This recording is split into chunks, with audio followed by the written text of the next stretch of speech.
Bom dia a todos. Vamos dar início ao nosso segundo podcast, um projeto do segundo EMIF, turma B, com o tema fermentação. E o nosso entrevistado de hoje será o professor querido de Química, Júlio Moraes. Obrigada pela sua presença. Eu que agradeço o convite. A gente vai iniciar com uma pergunta. A gente quer saber o que exatamente é fermentação e como ela ocorre em alimentos e bebidas. Bom, fermentação é um processo bioquímico de transformação da matéria. Falando um pouco do contexto histórico da fermentação, os primeiros relatos arqueológicos, eles datam de 10 mil anos atrás, 8 mil anos antes de Cristo, mais ou menos, na China. Depois, 7 mil anos, a gente já tem os primeiros relatos de produção de bebida fermentada, na China também. E 4 mil anos atrás, 4 mil anos antes de Cristo, nós temos relatos de produção de pães com fermento já, com adição de fermento. Na verdade, a fermentação é um processo que ela começou naturalmente, né? Hoje a gente ainda tem bastante produção com fermentos naturais, com pães de fermentação natural. E essas cepas, elas foram separadas, né? Os micro-organismos eles foram separados por biotecnologia, que é uma tecnologia que trabalha essa parte da bioquímica, e ela foi avançando e, na verdade, nada mais é do que uma aceleração do processo, né? Porque é um processo bastante lento, tanto para a produção de bebida, como para a produção de pães, se for fazer de forma natural, é um processo bastante lento. Então, a biotecnologia e os fermentos eles vieram para isso. O processo de fermentação normalmente é anaeróbico, na maioria dos casos, e ele libera CO2. Então, o micro-organismo ele consome o açúcar do alimento e ele excreta o álcool, normalmente na fermentação alcoólica. Na fermentação láctica, ele consome também o açúcar e excreta ácido lático. Depois a gente tem uma fermentação acética, que é uma fermentação que ela parte já do produto álcool, né? Então a gente já tem uma primeira fermentação, para depois ir para uma segunda, e essa é aeróbica. Anaeróbico e aeróbico é com e sem ar. A maioria dos processos fermentativos eles são anaeróbicos, a ausência do oxigênio. O oxigênio, a gente diz vinho que azeda, né? Já ouviram falar disso? É o oxigênio que faz o processo. Então, a produção alcoólica normalmente ela é anaeróbica. E quais são os principais tipos de fermentação em que alimentos ou bebidas são mais comuns? Então, os principais tipos, a gente tem 4 tipos principais aí de fermentação. Contando com a natural, são 5, na verdade, né? O fermento natural. Mas a gente tem a fermentação alcoólica, que é uma das mais aplicadas, fermentação láctica, a fermentação acética, que eu comentei, e a gente tem também a fermentação butírica, que acontece, que dá aquele ranço na manteiga. Quando a gente faz a manteiga e ela fica ranço, é uma fermentação butírica, que a gente fala, que não é muito usado na indústria. É mais aplicado na decomposição de produto mesmo. A fermentação alcoólica, ela é o processo de fermentação para a produção de todos os tipos de bebidas. Então, as bebidas fermentadas de origem fermentada ou destilada, elas partem da fermentação alcoólica. Então, você tem que fazer o processo de fermentação alcoólica primeiro. A glicose, que é a molécula que compõe o processo de fermentação, tudo dentro do processo. Você tem um processo que a gente chama de hidrólise na química, que quebra todas as moléculas até chegar na molécula de glicose, que é a molécula da fotossíntese que a gente conhece. E aí, a partir dessa molécula desse glicídio, a levedura, no caso da fermentação alcoólica, que é um fungo, ele vai fazer essa decomposição do açúcar. Ele faz a metabolização do açúcar através do consumo de açúcar e a excreção do álcool, produzindo álcool nesse processo. E aí, a partir daí, você tem as bebidas fermentadas. São cervejas, vinhos, champanhes, cidras. São de diversas frutas aí que eu falei, né? O vinho da uva, a cidra da maçã, a cerveja de diversos cereais, de trigo, de milho, cevada. Então, você tem as fermentadas. Depois, essas bebidas, elas podem ou não ser destiladas. Porque nesse primeiro processo de fermentação alcoólica, a bebida ela atinge um baixo teor alcoólico, entre 10 e 15% mais ou menos de álcool. Então as bebidas que são mais fortes, que são as destiladas, elas passam por um processo de destilação, que é evaporar, tirar um pouco de água, aumentar essa concentração de álcool. E aí são os uísques, vodkas, tem o saquê também, que é uma bebida famosa fermentada, né? O saquê, que é um fermentado de arroz. Então isso na fermentação alcoólica. Os pães, a parte de panificação, ela também é produzida por fermentação alcoólica. Inclusive é o mesmo fermento que é utilizado na produção de cerveja, é a mesma levedura, né? Utiliza na mesma classe de levedura que utiliza na produção de cerveja, é utilizado também na produção de pães. E os pães passam por esse processo de fermentação alcoólica. A diferença é que no pão você tem o glúten do trigo que retém o CO2 que é liberado nesse processo de fermentação alcoólica. Então aí o pão cresce através desse processo. Mas no fermento biológico, a gente não pode confundir o processo de produção com o fermento químico. É outro tipo de fermento que não vai fazer o processo de fermentação alcoólica. Aí a gente está falando de produção de pães com o processo de fermentação. Tá? Depois a gente tem a fermentação láctica, que é feita por bactéria e não é por bactéria. A principal usada na fermentação láctica é o lactobacillus, que é responsável em converter o açúcar do leite, a lactose, em ácido láctico. Então ele vai acidificar, ele vai baixar a acidez do e é utilizado aí para os alimentos, né? Que é a pergunta, produção de queijo, de iogurtes, bebidas lácticas e coalhadas lácticas. E a gente ainda tem, fora alimento, um ramo que está crescendo bastante nessa parte de fermentação, do uso da biotecnologia. Então, é o ramo de produção de pesticida,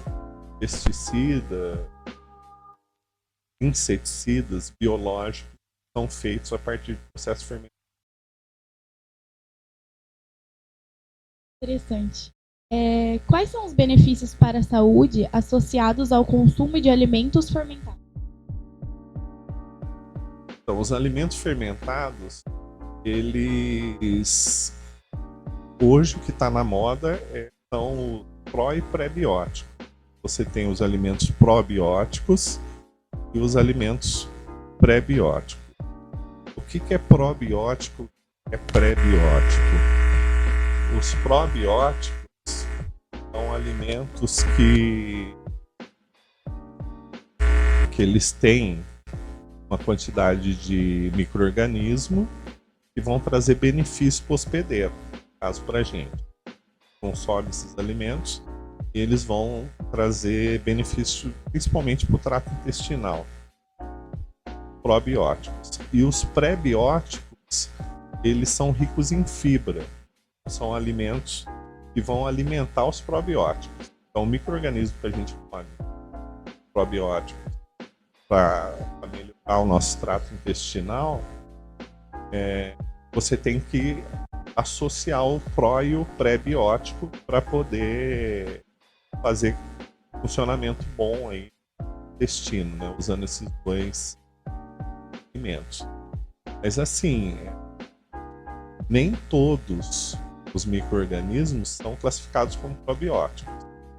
Todos devem trazer algum tipo de benefício, porém, existem pesquisas que já têm algumas cepas classificadas como benéficas, então que são classificadas como probióticos. Cepa, né? O que é uma cepa? Porque eu falo, às vezes eu coloco uma palavra, se vocês tiverem dúvida, vocês perguntem, né? Porque a cepa, o que ela é? Quando a gente parte de uma levedura, ou fungo, ou uma bactéria, vai ter uma transformação no meio. Tá? Então, quando você coloca isso no meio, o meio está cheio de micro-organismo, o meio está cheio de fungo, de bactéria, o ar está cheio de fungo e de bactéria. Então, você vai ter competição. Então, vai ter crescimento ou vai ter mutação daquele micro-organismo original que você colocou ali. Então, quando eu tenho um crescimento de um outro tipo de micro-organismo em cima daquele que eu coloquei, a gente chama isso de cepa. E essas cepas, elas são separadas depois, né? Laboratorialmente, eles fazem a separação para poder aplicar essa cepa nova para ver se ela vai trazer novos sabores, novas texturas. E o processo fermentativo, além de beneficiar aí nessa questão do pró e do pré-biótico, ele também beneficia a questão da vida de prateleira. Em produtos cárneos, que eu acho que eu não comentei lá no começo, né? Mas a gente tem também os produtos cárneos que são fermentados.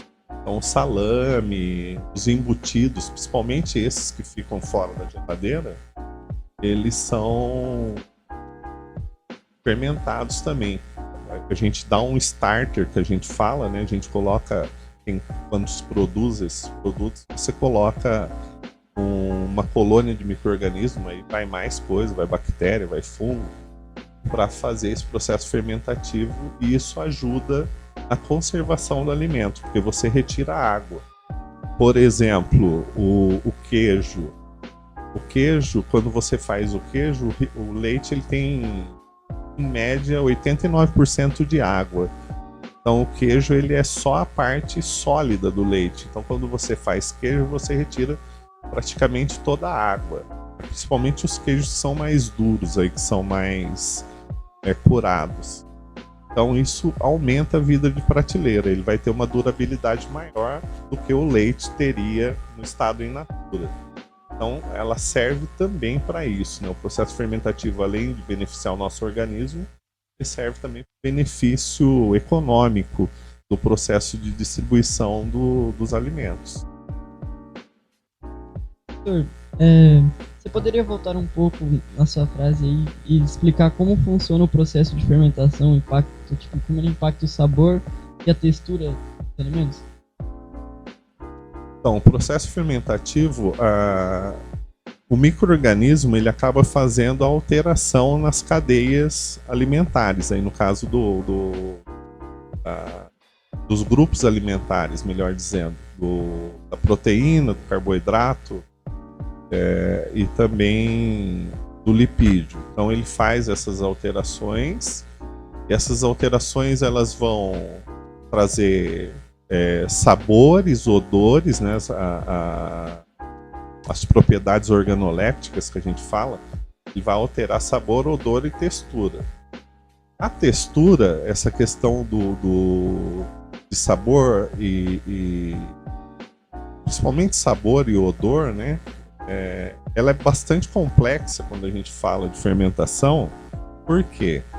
Porque como que começou o processo? Como eu citei para vocês lá, o processo ele começa de forma natural, né? Então, alguém deixou alguma coisa e começou a fermentar, e a pessoa viu que aquilo virou alguma coisa que dava para ser transformada, e aí começou o processo aí, o processo de fermentação, tanto de bebida como de pães.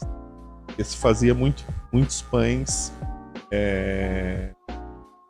sem fermento, ainda se faz ainda, né? Na Índia, pão sírio, então tem ainda bastante variações de pães. Mas aí deixou o pão lá, metade de um dia em cima lá sem mexer, e viu que ele cresceu, viu que teve um processo fermentativo e viu que dava também para fazer pão fermentado. Esse processo ele acontece de que forma? Você tem micro-organismo característico de cada região. Então cada região tem o seu micro-organismo característico. Por isso que a gente fala, tem o queijo Roquefort lá da França.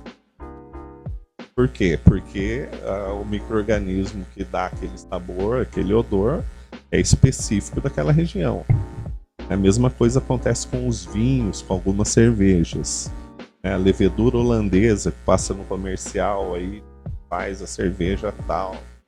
Então, isso está relacionado à região, por causa dos micro-organismos. Então, são cepas que elas se desenvolvem, né, por conta da competitividade que tem lá no meio,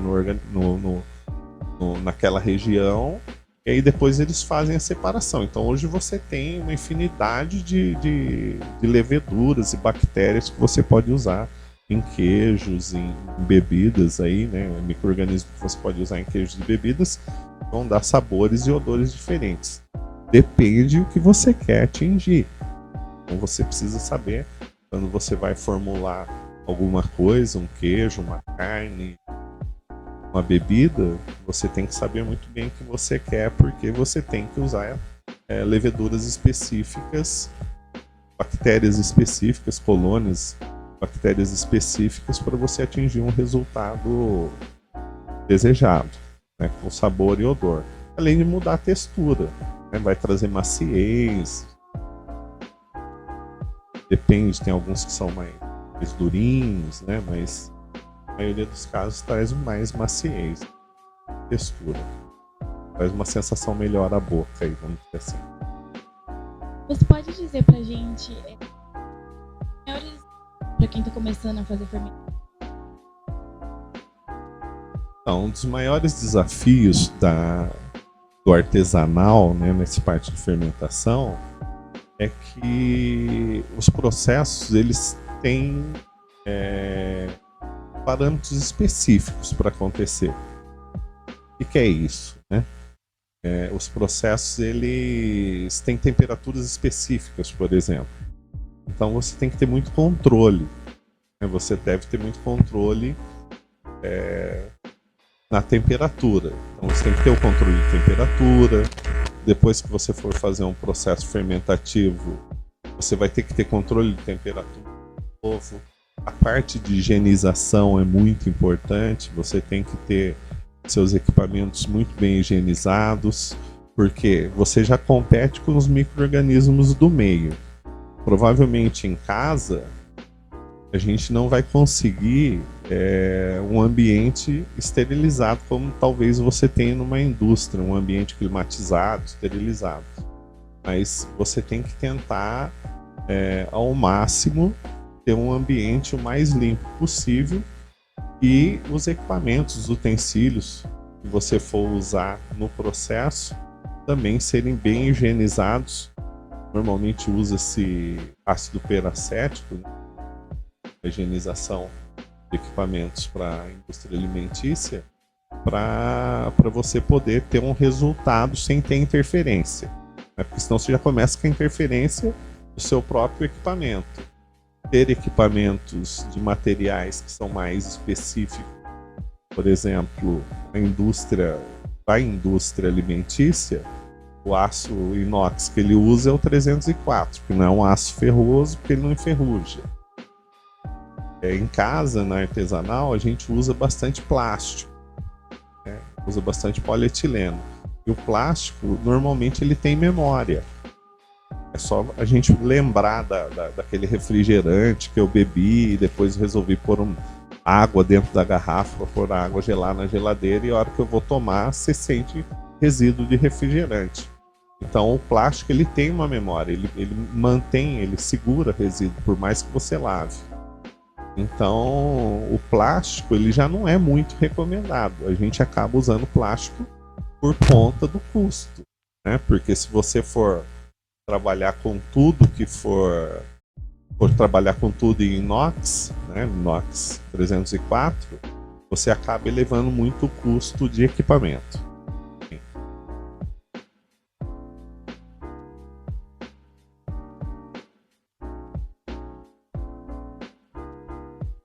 Não, não é difícil. Você vai achar. Hoje você tem sites especializados para carne, por exemplo, charcutaria, né, que você vai procurar para carnes.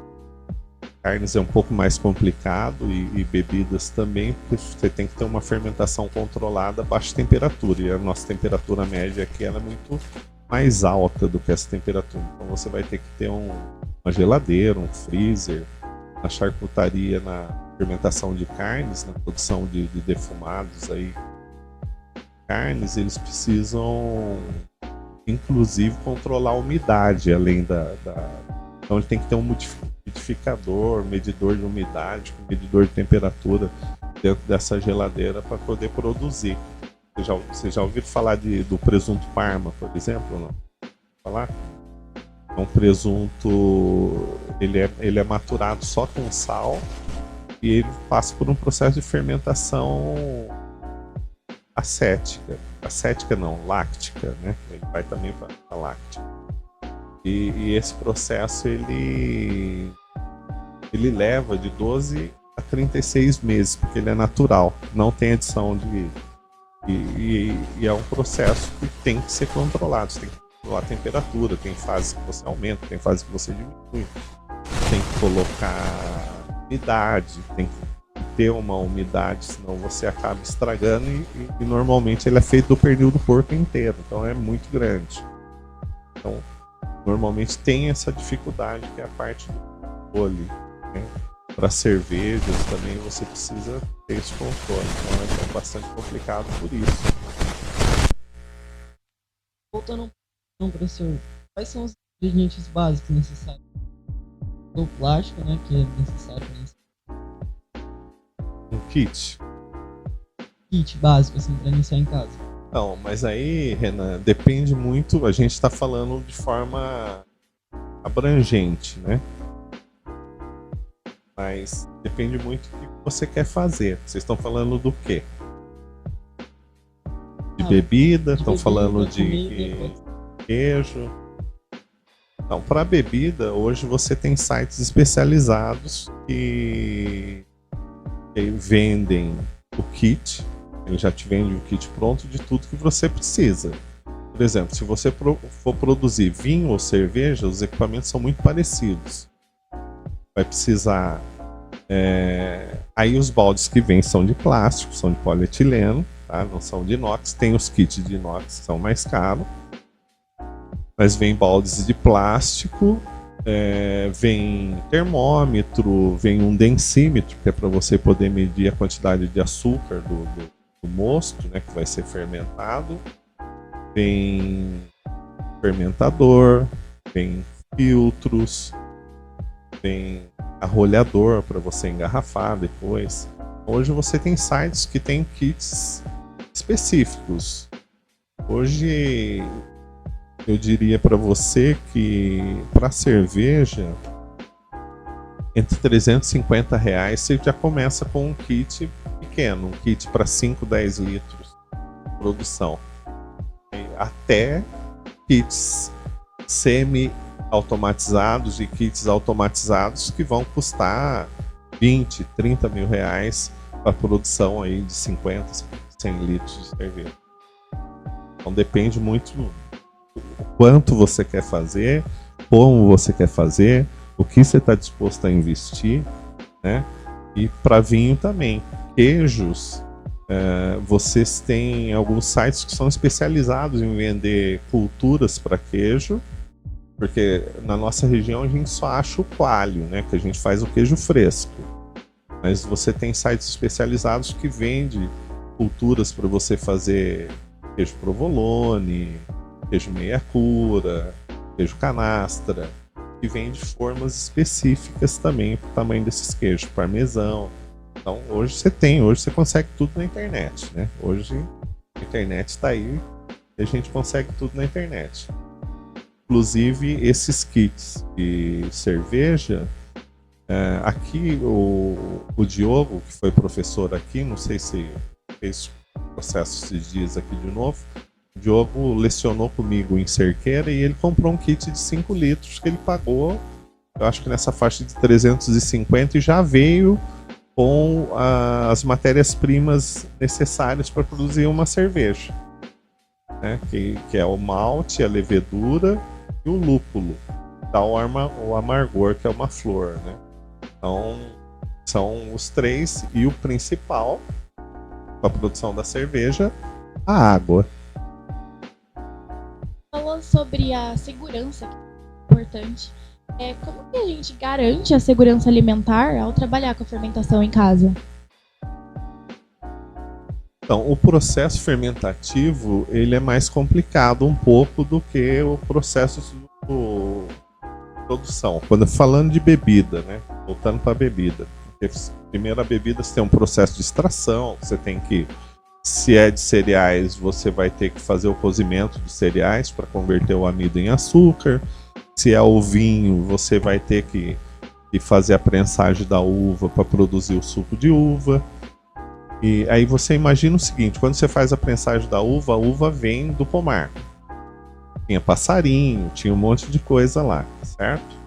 Então isso já vem com uma série de contaminações. Então quando você vai passar por um processo de lavagem, né, um processo de esterilização antes de fazer a prensagem, e depois que eles fazem a prensagem, no caso do vinho, eles fazem um processo que eles chamam de sulfitação, que é passar um gás de enxofre dentro do suco para matar esses micro-organismos, para depois, quando eles colocarem a levedura do vinho, ela não ter competição. Tá? Se não tiver condição de fazer isso em casa, vai produzir um vinho? Vai, mas você vai ter competição de outros micro-organismos que vão vir do pomar. E isso vai dar algumas alterações, né? Não sei se vão ser significativas ou não. Talvez por ser início de produção a gente nem vai perceber, você vai melhorando, né, o seu paladar à medida que você vai produzindo, mas tem essa competição. Com os cereais acontece a mesma coisa. E depois, no processo de fermentação, você tem que tomar muito cuidado com a adição da levedura, da bactéria, né, o que você vai usar no seu processo de fermentação. Também porque você tem uma relação da quantidade de colônia que você tem que colocar para a quantidade de açúcar que você tem ali, para a quantidade de volume de mosto, de volume de massa de leite.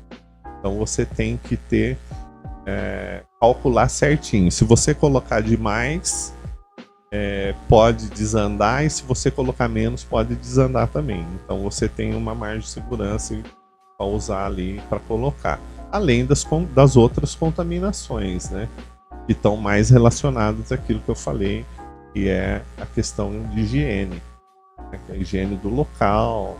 Aí não é nem alteração do produto por algum erro, aí a gente está falando mais de higiene. Essas são mais complicadas, porque quando a gente fala de fungo, você tem os bolores, são aqueles que aparecem no alimento quando ele está em processo de decomposição.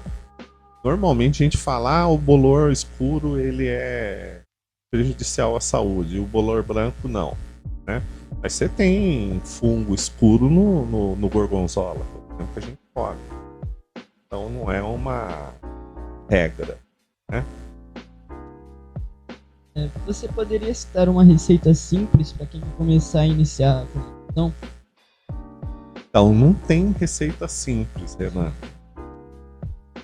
É complicado, então. Porque não tem receita simples. Ó, assim, vou falar de cerveja, que foi um estudo que eu trabalhei, né? Onde eu me aprofundei. Na cerveja, você tem uma tabela periódica de estilos de cervejas diferentes. Você tem uma noção do número de estilos de cervejas diferentes que a gente tem, tá? Ah, mas tem muito estilo? Não, não tem muito estilo, mas tem muita escola. Então, se você tem as escolas tradicionais, que é a escola belga, a inglesa e a escola americana. Essas três são tradicionais. E aí, em cada escola dessa, você tem variações de cerveja. Você vai ter variações de vários estilos diferentes. Por que tem essas variações? A gente volta lá atrás, porque aquilo que a gente conversou já, da questão da região, dos micro-organismos que tem na região, que vão trazer características diferentes para o mesmo estilo de cerveja. Às vezes você pega uma receita de uma cerveja inglesa, mas você faz aqui no Brasil e você vai produzir uma cerveja diferente, porque aqui você tem outros tipos de micro-organismos, mesmo usando a levedura importada, né? Porque você vai ter essa questão da competição no nosso meio aqui, tá? Então tem vários estilos, você precisa saber o que você quer fazer, né? Mas assim, falando em receita, né, que é a sua pergunta, nesses sites que eu falei para você que vende os kits, eles vendem já as receitas prontas. As receitas são vendidas, então. São. Então você tem lá receita de 10 litros, receita de 20 litros, receita de 40 litros.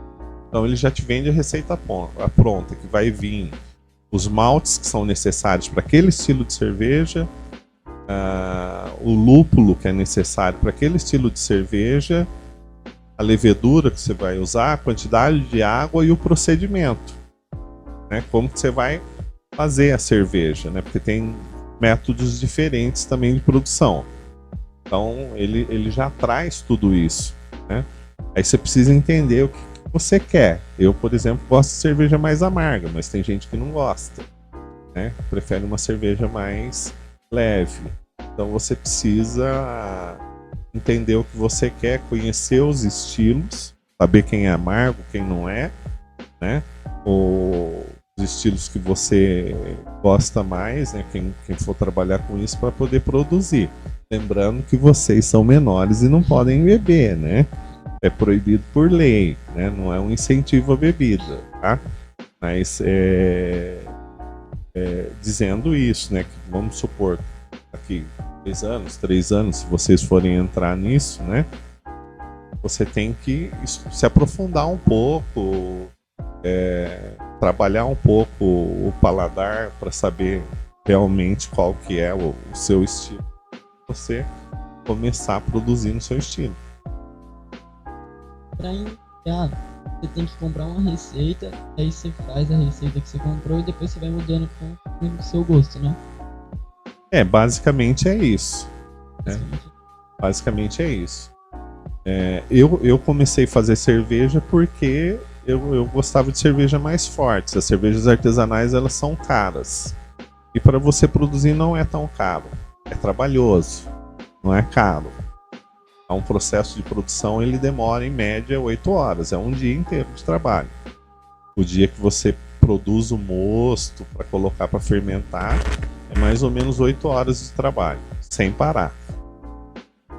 Sem parar, ou se pode ter uma pausa ou alguma coisa. Você tem algumas pausas, mas você não pode descuidar, porque você tem que controlar a temperatura e tal. Depois ele vai para fermentação 7 dias, vai para maturação mais 14, carbonatação. Então é 1 mês por uma cerveja, do dia que você começa a fazer uma cerveja artesanal até ela ficar pronta. Com 5 litros, mais ou menos, assim? Qualquer volume, o processo então, é o mesmo. Se você for fazer 5 litros, o processo de mostura vai demorar 6 horas. E para resfriar vai ser mais rápido, né? Porque o volume é menor.